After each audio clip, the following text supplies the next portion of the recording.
Hello મિત્રો, પહેલાં તો બધાને જય શ્રી કૃષ્ણ અને જય માતાજી. તો આજે આપણે જવાનું છે કપાસનો બ્લોક બનાવવા. તો બન્યા રહેજો, તમે બતાવીશું.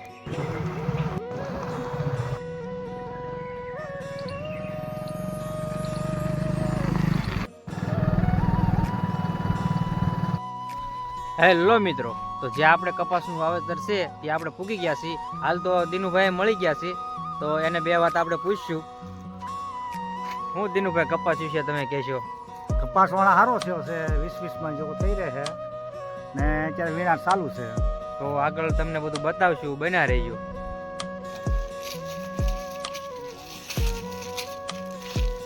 કપાસ તમે જોઈ શકો છો.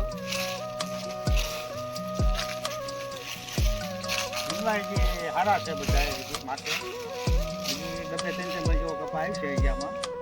તો દિનુભાઈ કપાસ વિશે બે વાત તો કરો કઈ. ખારાપટમાં કપાસ તો બહુ સારો થાય છે ને પાણીની કઈ બહુ ખાસ જરૂર પડતી નથી. ઉતારામાં કેટલો કેવર આવે આમ તમને? 20 મણ જેવો થઈ રહી છે આમ અંદાજે. 20 મણ થઈ રહે એમ ને?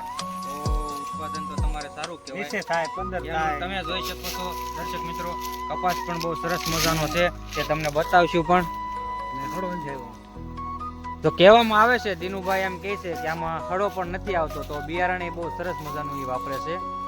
તો તમને બતાવશું. આ સાઈડ કપાસનું વીણામણ ચાલુ છે, એમ કપાસ એ બહુ સરસ મજાનો છે અને ઝીંડવું પણ હજી એટલું પુષ્કળ છે એમાં. તમે જોઈ શકો છો આ બાજુ મજૂર લોકો કામ કરી રહ્યા છે.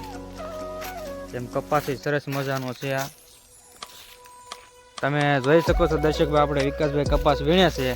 કપાસ વીણવામાં પણ સરસ મજાનો છે.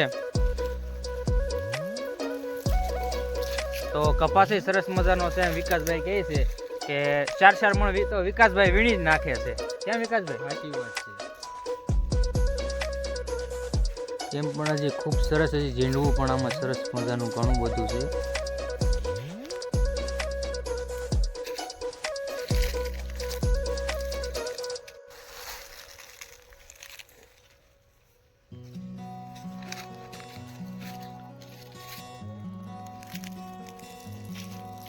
તમે જોઈ શકો છો દર્શક મિત્રો,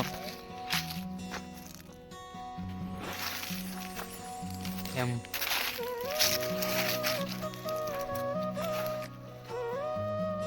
કપાસ ખારાપાટનો કપાસ જે હાલ કહેવામાં આવે તો ઝીંડવું પણ ઘણું બધું છે.